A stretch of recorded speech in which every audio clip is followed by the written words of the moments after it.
앞으로는 현금만 쓰고 낮에 보면 절대 안 걸릴걸? 이런 거 몰래 하는 게 더 설레지 않아?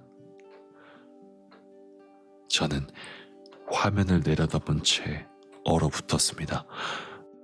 대화 상대는 얼마 전 동창회에서 만났다고 자랑하듯 얘기했던 그 고등학교 동창의 이름이었습니다. 너 진짜 미쳤다. 뭐 그렇게까지 했어? 그냥 너 보니까 확 미치겠더라. 근데 너 힘 좋더라. 나 탈수증 오는 줄. 진짜? 그럼 다음엔. 이런 메시지들을 읽는 동안 제 심장은 점점 더 차갑게 식어갔습니다.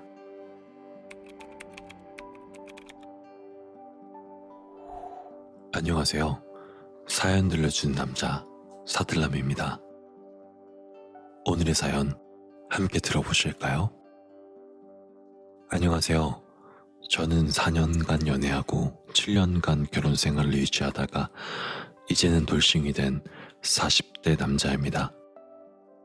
2020년 10월 그날도 평소와 다름없는 밤이었습니다.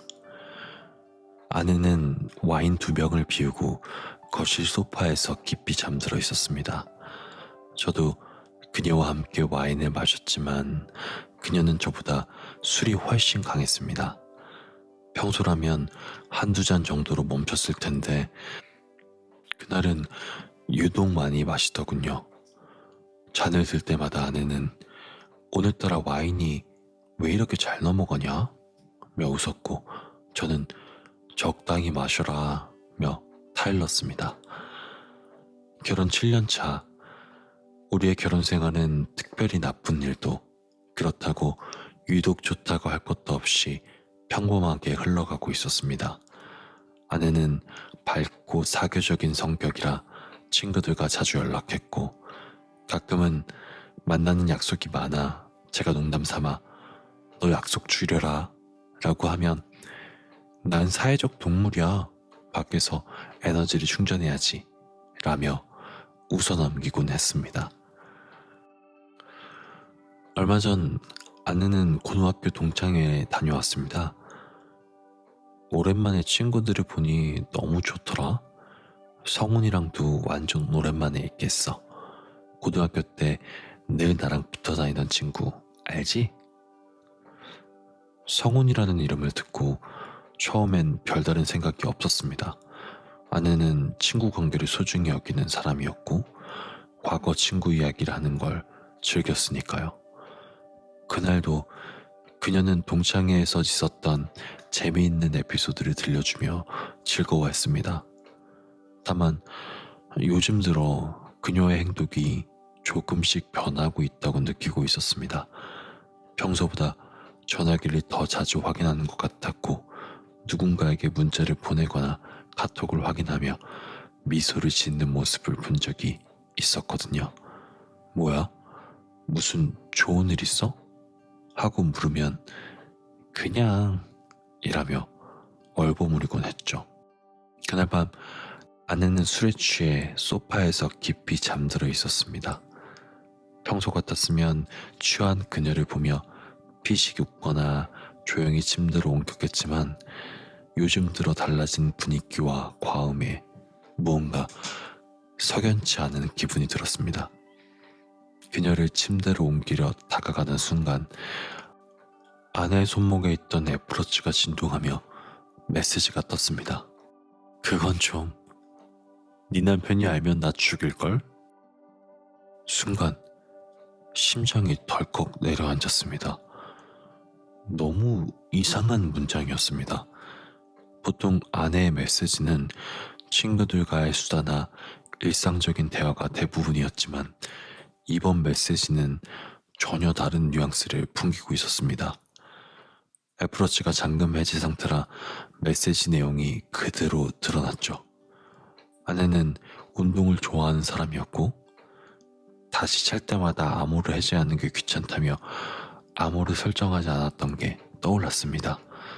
저는 떨린 손으로 애플워치를 조심스럽게 들어올렸습니다.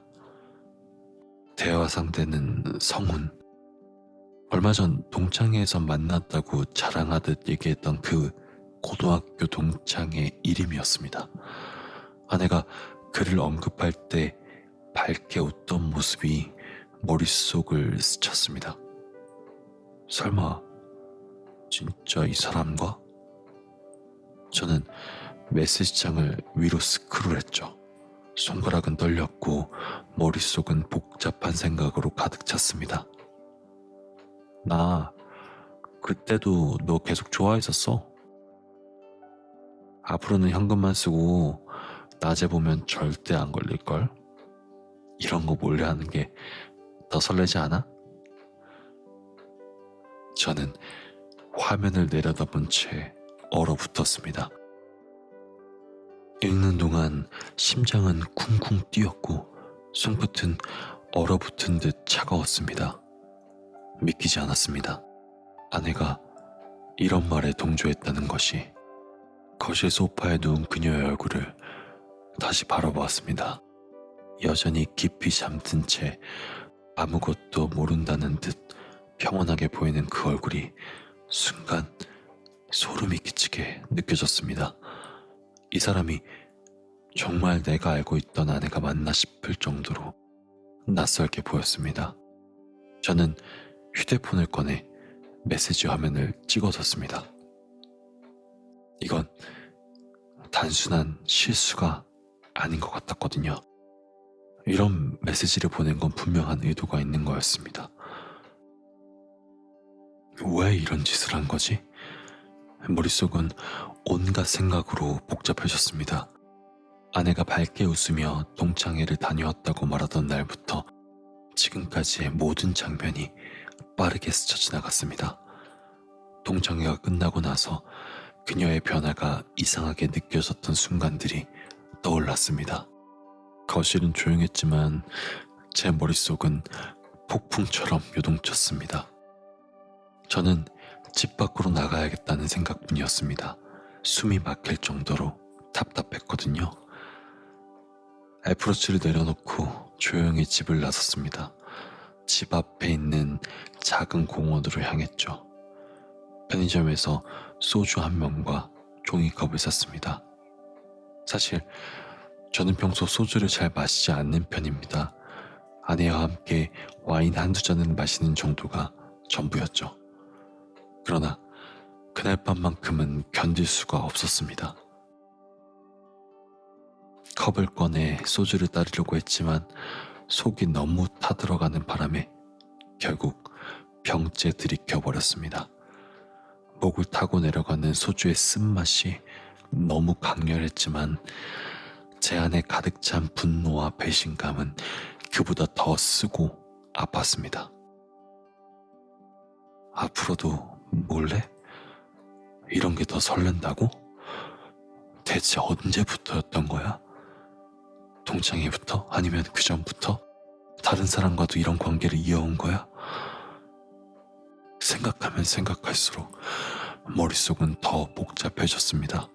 그녀가 고등학교 동창회를 가겠다고 할 때 저는 흔쾌히 대답해줬습니다. 오랜만에 친구들을 만나는 아내가 기뻐하는 모습들을 보며 제가 얼마나 순진했던 걸까요? 소문으로만 듣던 남자 동창과의 바람이라니 스스로가 한심해졌습니다. 얼마나 시간이 흘렀는지도 몰랐습니다. 저는 공원 벤치에 앉아 술병을 쥔 채 한참을 생각했습니다. 바닥을 보인 소주병을 내려놓으며 문득 아내의 애플워치가 떠올랐습니다. 스마트폰도 확인했어야 했는데 애플워치에서 본 내용은 일부일지도 모릅니다. 아내의 휴대폰에는 더 많은 비밀이 남아있을 겁니다. 겨우 집으로 돌아왔을 땐 새벽 3시를 넘긴 시간이었습니다. 거실에선 아내가 여전히 소파에서 깊이 잠들어 있었습니다. 저는 그녀의 얼굴을 보며 온몸에 화가 치밀어 올랐습니다. 그때였습니다. 애플워치에서 또 한 번 진동이 울렸죠. 저는 반사적으로 고개를 돌렸습니다. 이번에도 메시지가 떠 있었습니다. 이번 주말에도 볼래? 이 메시지를 본 순간 머릿속에서 무언가 끊어지는 느낌이 들었습니다. 이 시간에도 연락을 한다고? 단순한 동창인데 이 시간까지? 저는 더 이상 그녀를 믿을 수 없었습니다. 그리고 더 이상 이 관계를 부정할 수도 없었습니다. 소파에 누운 아내를 바라보고 묻고 또 물었습니다. 대체 언제부터였어? 동창회를 핑계로 만난 거야? 아니면 처음부터 날 속여온 거야? 그날 새벽 결국 저는 아무 말도 하지 못했습니다. 아내를 깨워 따질 자신도 없었고 그렇다고 이 상황을 덮어둘 수도 없었습니다. 분노와 배신감이 뒤엉킨 채 저는 그 소파 앞에서 한참을 서성이다가 결국 다음 계획을 세우기로 했습니다. 이혼을 진행하기 위해선 감정에 휘둘려 덤벼드는 것이 아니라 철저히 준비된 상태에서 움직여야 한다고 판단했습니다. 법적으로 확실한 증거를 손에 쥔 상태에서 그녀를 궁지로 몰아넣어야 했습니다. 증거를 모으자. 배신한 모든 증거를. 저는 단순히 애플워치에서 본 메시지들만으로는 부족하다고 느꼈습니다. 변호사 상담에 유리한 방향으로 이혼을 진행하기 위해선 더 많은 자료를 확보해야 했습니다. 다음 날부터 저는 집에서 아내와 최대한 평소처럼 행동하려고 애썼습니다. 마치 아무것도 모른다는 듯 그녀와 대화하고 식사를 함께 했습니다. 그러나 그 뒤로 그녀가 하는 모든 행동이 예사롭지 않게 느껴졌기에 꽤나 애를 먹었습니다. 집에서 쓰는 노트북에는 아내의 클라우드 계정이 로그인되어 있었고 저는 회사 보안 때문에 집 노트북을 한동안 가지고 다니며 써야 한다고 말해뒀습니다. 그리고 점심시간마다 노트북을 켜고 로그인하여 증거를 하나씩 수집했죠. 그녀의 휴대폰은 여전히 비밀번호로 잠겨 있었지만 애플워치와 연동된 클라우드를 통해 그녀의 모든 일정과 메시지를 확인할 수 있었습니다. 아이클라우드에 저장된 그녀의 캘린더에는 특이한 일정들이 반복적으로 기록되어 있었습니다. 데이트, 하트, 하트, 낮 2시 약속, 하트, 성수동 3시. 그 일정을 보고 있자니 속이 뒤집어지는 기분이었습니다. 동창회 이후에도 그녀와 성우는 꾸준히 만남을 이어왔던 것이 분명했습니다. 메시지 기록은 더 충격적이었습니다. 저는 애플워치에서 보았던 메시지들을 다시 확인하며 그녀와 성훈이 주고받은 대화를 하나씩 캡처했습니다. 너 진짜 미쳤다. 뭐 그렇게까지 했어? 그냥 너 보니까 확 미치겠더라. 근데 너 힘 좋더라. 나 탈수증 오는 줄. 진짜? 그럼 다음엔. 이런 메시지들을 읽는 동안 제 심장은 점점 더 차갑게 식어갔습니다. 그녀와의 신뢰는 이미 산산조각 났고 이제는 경멸의 감정만 남아 있었습니다. 증거를 어느 정도 확보한 뒤 저는 변호사 사무실에 연락을 했습니다. 며칠 후 상담을 위해 방문했을 때 저는 모든 자료를 변호사에게 보여주었습니다. 변호사는 차분히 자료를 검토한 뒤 말했습니다. 이 정도면 유책 사유를 입증하기엔 충분합니다. 저는 고개를 끄덕이며 상담 내용을 메모했습니다. 변호사는 이어서 조언했습니다. 지금 가장 중요한 건 상대방이 증거를 인지하기 전에 철저히 준비를 끝내는 겁니다. 그리고 추가적인 행동을 하지 않도록 해야 합니다. 감정적으로 나서지 마시고 법적 절차를 통해 차분히 진행하시길 추천합니다. 저는 변호사의 말을 듣고 다시 한번 마음을 다잡았습니다. 서두르지 말자. 이혼을 제대로 끝내기 위해선 내가 모든 감정을 억누르고 확실히 준비해야 한다. 모든 준비를 끝낸 뒤 저는 그녀와의 대면을 결심했습니다. 그날 저녁 그녀가 퇴근해 집으로 돌아오자 저는 평소처럼 평온한 목소리로 말했습니다. 우리 얘기 좀 하자. 그녀는 이상한 낌새를 눈치챘는지 약간 긴장한 얼굴로 소파에 앉았습니다. 무슨 얘기인데? 저는 노트북을 꺼내 그녀가 성훈과 주고받은 메시지들과 캘린더 일정을 하나씩 보여주었습니다. 데이트? 성수동? 하트? 이게 뭐야? 설명 좀 해봐.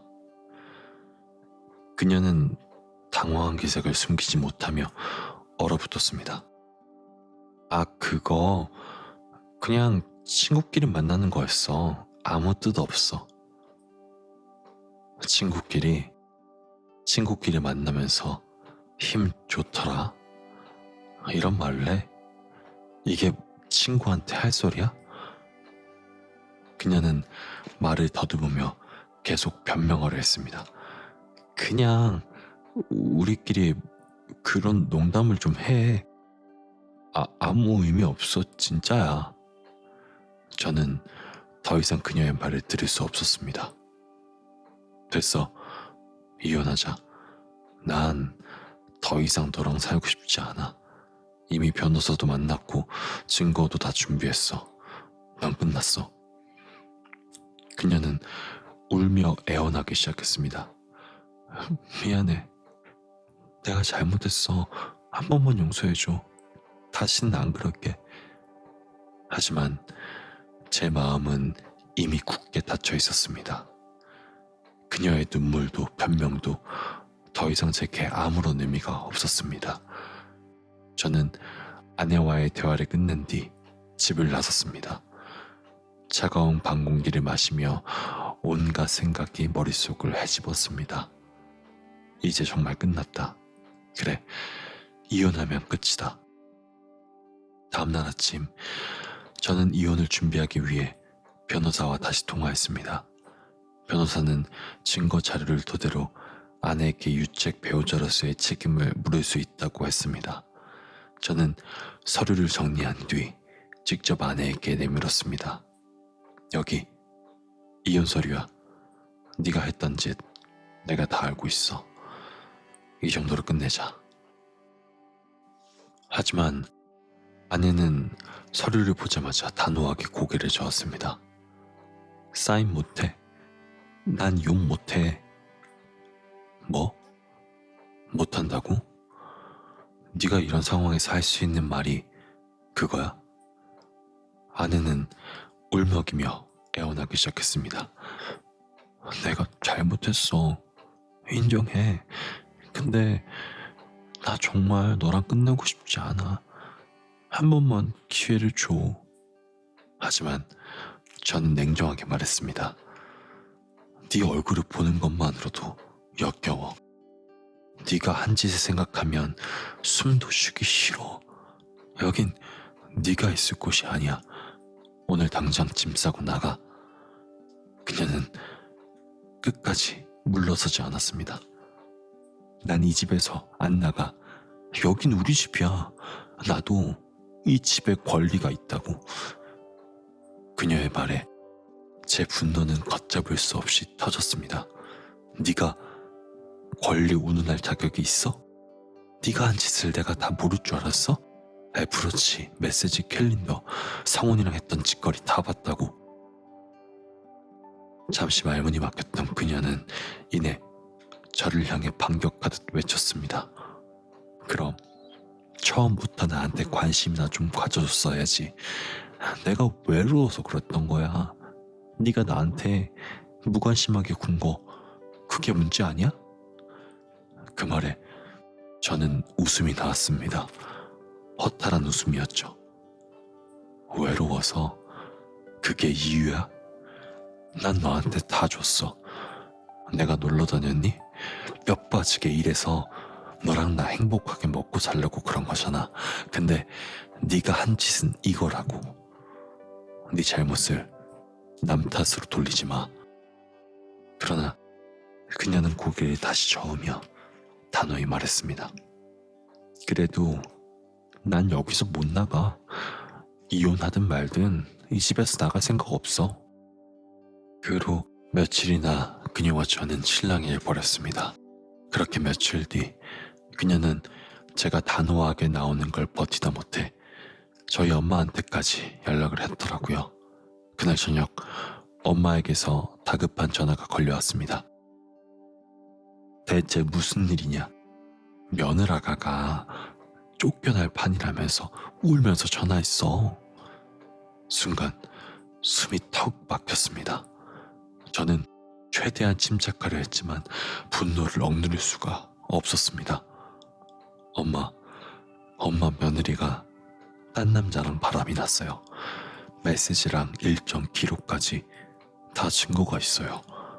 이런 상황에서 내가 이혼 말고 뭘 선택하겠어? 하지만 엄마는 예상외로 며느리를 두둔하기 시작했습니다. 그래도 그렇게 갑자기 이혼한다고 하면 어떡하니? 며느라가도 많이 반성하고 후회하는 것 같던데 한 번 더 생각해보는 게 맞지 않겠니? 엄마, 이건 신뢰의 문제라고요. 이혼은 당연한 거예요. 간통죄가 없어진 걸 다행이라고 생각해야지. 하지만 엄마는 계속 며느리 편을 드는 듯한 말을 이어갔습니다. 그래도 너희가 7년이나 같이 산 부부인데 그 세월을 그렇게 쉽게 끝내는 건 아니지 않니? 남자가 늙어서 혼자 살면 안 돼. 잘 얘기해서 풀어봐라. 그 대화가 끝난 뒤 저는 어이가 없어 한참을 멍하니 앉아 있었습니다. 왜? 내가 피해자인데 엄마까지 나한테 참으라고 하는 거야? 그런데 며칠 뒤 엄마가 교통사고를 당했다는 연락이 왔습니다. 다행히 생명에는 지장이 없었지만 중상을 입어 병원에 입원하게 되었습니다. 저는 당장 병원으로 달려갔죠. 병실에 도착하니 뜻밖에도 아내가 먼저 와 있었습니다. 그녀는 엄마의 손을 잡고 울고 있었습니다. 제가 들어가자 그녀는 고개를 돌려 저를 보며 울먹였습니다. 어머니 사고 소식 듣고 너무 놀랐어. 내가 정말 잘못했어. 근데 이런 상황에서 우리 관계를 끝내면 안 될 것 같아서 여기 온 거야. 저는 그녀의 말에 아무런 반응도 하지 않았습니다. 그런 그녀를 보는 것만으로도 제 가슴이 답답했거든요. 엄마는 침대에 누운 제 책에 힘없이 말을 건넸습니다. 잘잘못을 따지는 것도 중요하지만 가족이 용서할 수도 있는 거 아니니? 며느라가가 잘못한 건 나도 알겠는데 너무 매몰차게 굴지는 마라. 그 말을 듣는 순간 저는 참을 수가 없었습니다. 엄마, 이건 제가 아무리 노력해도 답이 없는 관계예요. 이혼하지 않는 게 더 이상한 거라고요.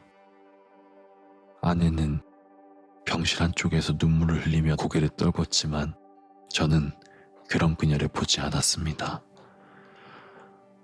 집으로 돌아온 뒤 그녀는 여전히 짐을 싸지 않은 채 있었습니다. 그녀는 공동명의라는 점을 들며 끝까지 집에서 나가지 않겠다고 버텼습니다. 이 집은 우리 둘 공동명의야. 네 마음대로 날 쫓아낼 수 없어. 그래, 네 말이 맞아. 하지만 내가 법적으로 해결할 거야. 그리고 네가 이렇게 뻔뻔하게 나오는 한 네가 받을 목도 없게 만들어줄 거다. 저는 단호히 말하며 방으로 들어갔습니다. 그녀와의 대치는 끝없이 길어질 기세였습니다. 아내가 집을 나가기를 거부하자 저는 짐을 챙겨 친구 민수의 집으로 갔습니다. 집에서 그녀와 마주치는 것만으로도 숨이 막힐 것 같았기 때문입니다. 민수는 별다른 말 없이 저를 맞아주었고 자세히 말을 꺼내기도 민망해하는 저를 배려하는 것이 느껴졌습니다. 며칠 뒤 변호사와 상의해 이혼 조정 신청을 했습니다. 변호사는 조정 기간 동안 상대방과의 갈등이 더 격화될 수 있으니 최대한 차분히 대응하라고 조언했습니다. 조정 신청 후 며칠이 지나지 않아 갑자기 처남에게서 전화가 걸려왔습니다. 형님, 누나랑 이혼한다면서요? 다 뒤집어 놨다던데? 그의 목소리는 처음부터 적대감으로 가득 차 있었습니다. 저는 잠시 숨을 고른 뒤 단호히 대답했습니다. 네 누나가 바람났어. 내가 그걸 다 확인했고 지금 증거도 다 갖고 있다. 이혼은 당연한 거 아니냐? 하지만 그는 전혀 수긍하지 않은 듯 비웃으며 말했습니다. 에이, 형님이 잘못 본 거 아니에요?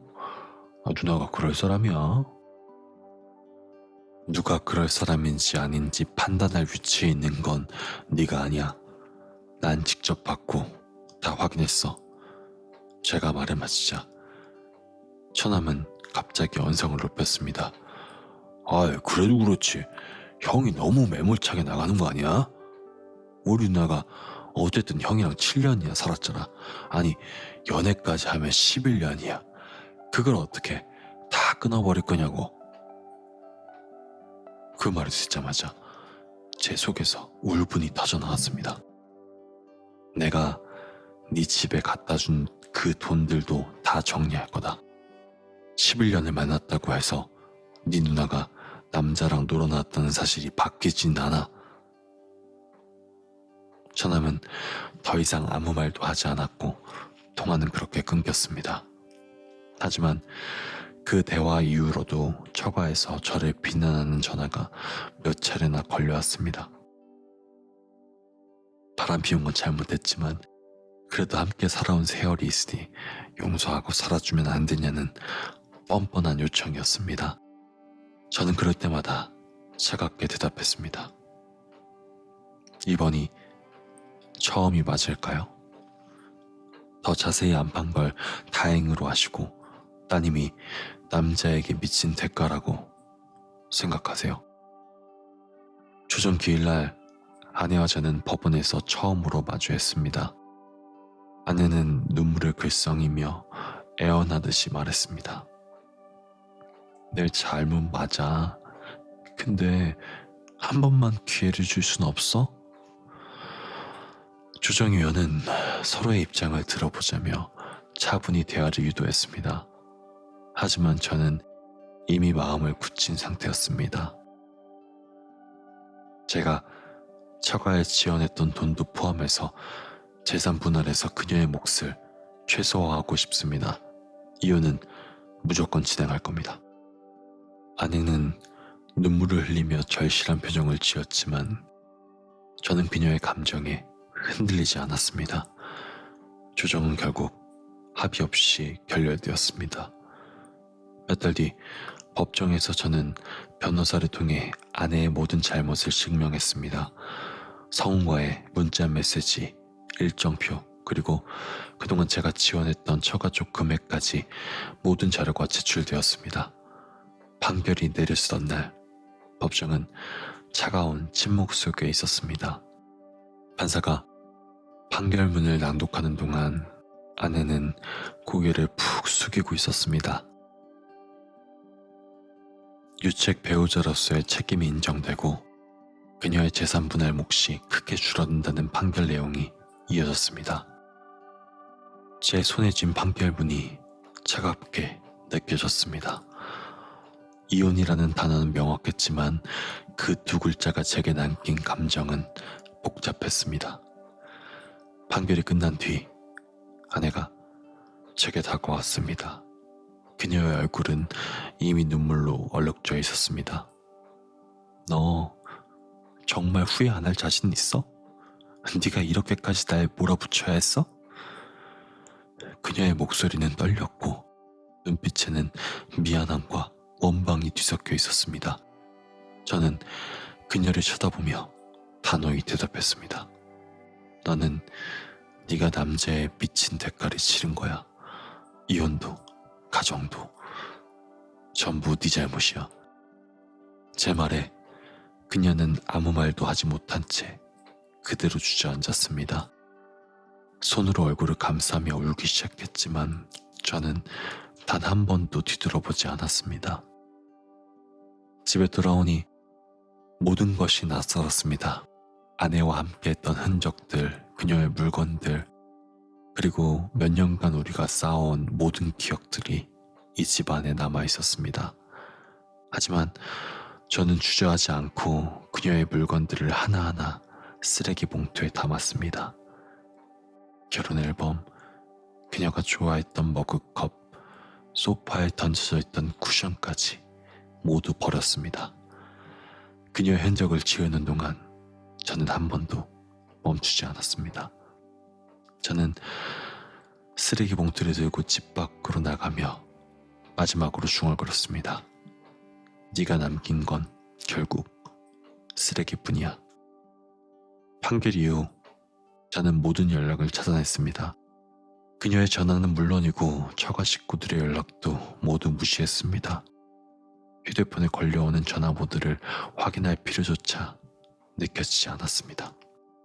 그럼에도 불구하고 그녀는 끈질기게 제게 연락을 시도했습니다.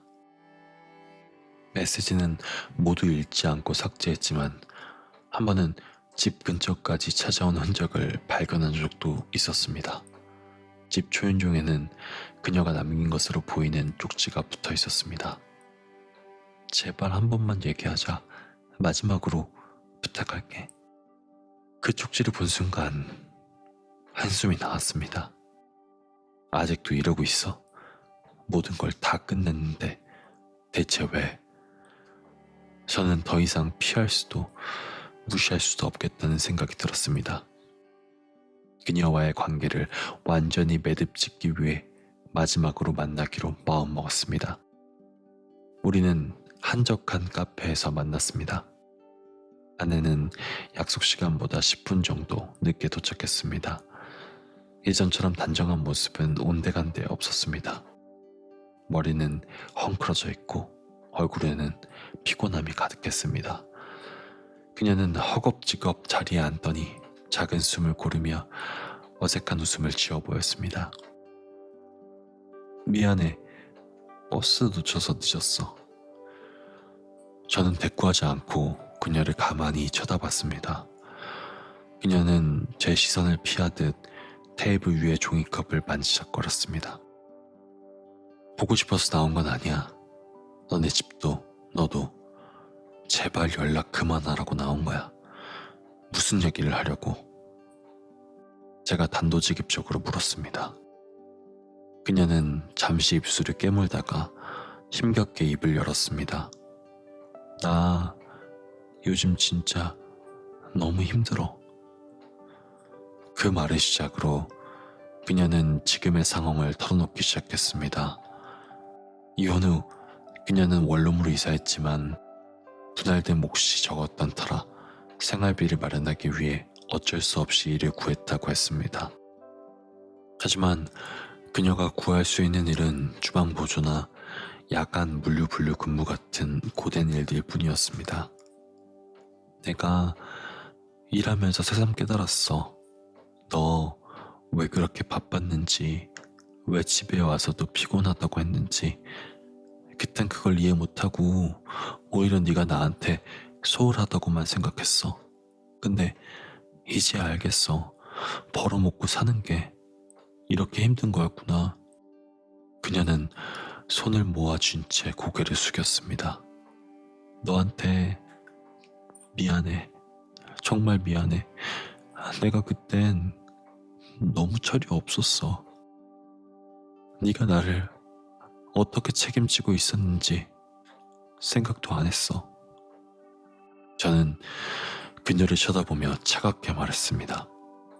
지금 깨달으면 뭐가 달라지는데 네가 그렇게 내 등을 떠밀어 놓고 이제 와서 내 삶을 이해한다고 하면 내가 고마워해야 해? 그녀는 고개를 저으며 눈물을 흘리기 시작했습니다. 그런 뜻이 아니야. 그냥 내가 너무 후회돼. 내가 왜 그랬는지 모르겠어. 네가 그때 나한테 더 많은 걸 주지 못했다고 원망했던 내가 한심해. 저는 한숨을 쉬며 말을 이었습니다. 네가 잘못을 깨달았다는 건 알겠어. 하지만 그건 네 문제야. 지금 네가 힘든 건 네가 만든 결과고 내가 상관할 일은 아니야. 그녀는 간신히 울음을 멈추고 떨리는 목소리로 말했습니다. 그래도 우리가 이렇게 끝나야만 했던 걸까? 다시 시작할 수는 없는 거야? 그 말을 듣는 순간 제 안에 남아있던 마지막 연민마저 사라졌습니다. 다시 시작. 너는 지금까지 네가 한 짓을 잊고 싶은 거겠지. 하지만 나는 잊을 수 없어. 네가 남긴 건 상처뿐이야. 난 네가 남자에 미친 대가를 제대로 치렀으면 좋겠어. 네가 갖고 있는 지금 이 모든 게 바로 그 대가야. 그녀는 고개를 숙인 채 아무 말도 하지 못했습니다. 저는 자리에서 일어나 문을 열고 나갔습니다. 뒤로 들리는 카페 문이 닫히는 소리가 유난히 크게 느껴졌습니다. 그날 이후 저는 더 이상 누구와도 연락하지 않습니다. 친구들에게도 가족들에게도 제 자신에게조차 문을 닫아버린 채 살아갔습니다. 밤마다 그날의 기억이 떠오릅니다. 애플워치에 남겨졌던 메시지들.